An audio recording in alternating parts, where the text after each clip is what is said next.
Shares of NVIDIA slightly in the red. The company has been bouncing back this week after a volatile period. NVIDIA did get hit with a downgrade this morning from New Street Research.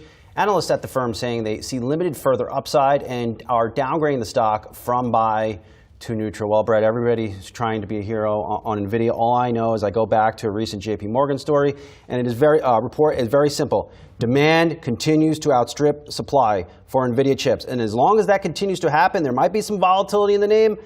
How do you dump this stock? I mean, they're a beast. They're on a path to potentially $10 trillion market cap. You know, it's not a stock particularly that's just one that you talk about where it's just, okay, yeah, just trade this name. No, it is an investment decision that has now been regarded as such for a long-term kind of hold type of mindset. It's not something that you're trying to day trade at this juncture, even though it got a little bit more affordable after the stock split that took place in a couple weeks back. Last thing you want to hear, so you call up your money manager and they tell you, hey, I hope you had a great July 4th. Yeah, I'm going to be lightening the load on NVIDIA. Who the hell wants to hear that? I mean, that is the great way to lose your job and lose client money. I mean, it's tough to sell a stock that everybody is rightfully very bearish on for strong fundamental reasons. Yeah. I mean, the AI chip rollout, this is not late 90s dot-com stuff with companies not making any money.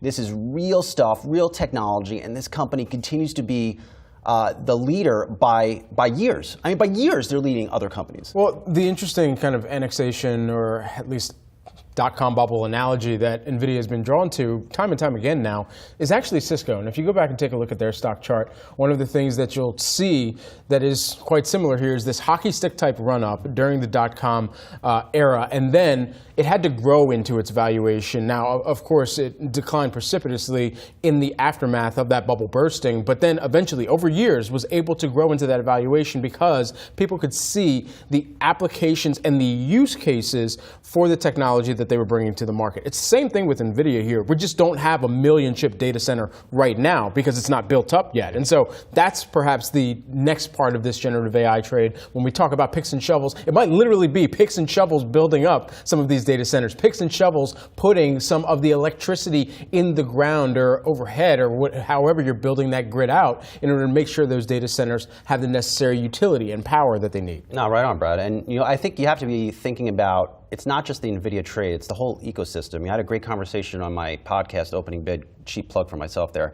with Brooke Dane, portfolio manager at Goldman Sachs Asset Management. His, I think, view was, sure, you can continue to own NVIDIA, but think about some of the companies that are trying to compete with the likes of NVIDIA over the next 5 to 10 years. It's a Marvell, it's a KLA, it's a Micron. None of these companies are really going to take material market share from NVIDIA today, but as long as they could sell that sizzle to investors, those stocks might rise along with NVIDIA. I listen to your podcast every time. I appreciate that. I mean, I sit right next to it. So you don't download it. You don't download it. I mean, look, I was in the pilot episode, and then I never got invited back. I'm waiting to come back. We can come back anytime you want. Okay, done deal. Tomorrow? Yeah. Sounds great. Yeah. No, I won't be here. But anyway, we're tracking shares of Samsung this morning as well. They're jumping to their highest level since January 2021 after the company posted its fastest pace of sales and profit growth in years, thanks in large part to explosive demand for, get this, artificial intelligence. Take a look at shares.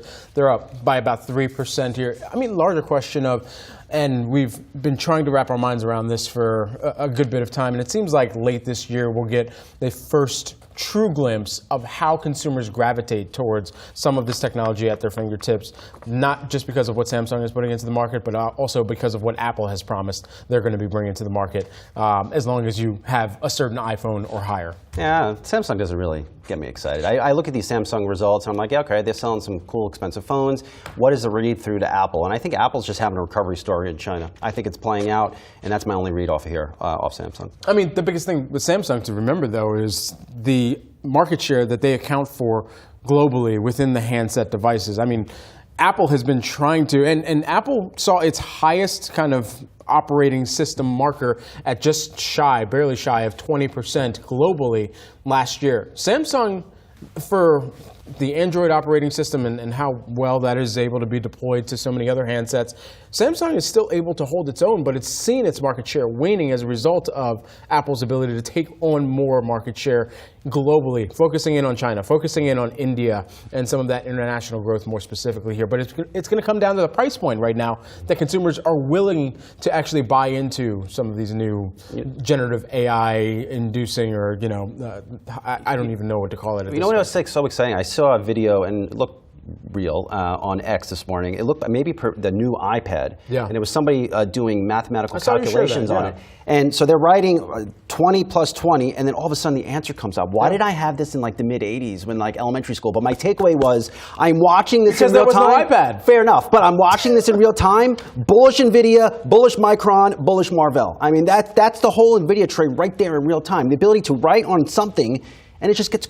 The answers come out. I mean, it's awesome. Isn't it wild that one day we're going to have to tell our kids, I remember what the world was like before the internet? Yeah, well, that assumes that one's going to have kids. All right, on the other side, we'll have that opening bell. I'm probably just not. It's just the reality. No, I'm just not. Okay. We'll have that opening bell on Wall Street on this Jobs Report Friday. You're watching the Morning Brief. Do not go anywhere. Like a little Sazi running around? No, not going to happen.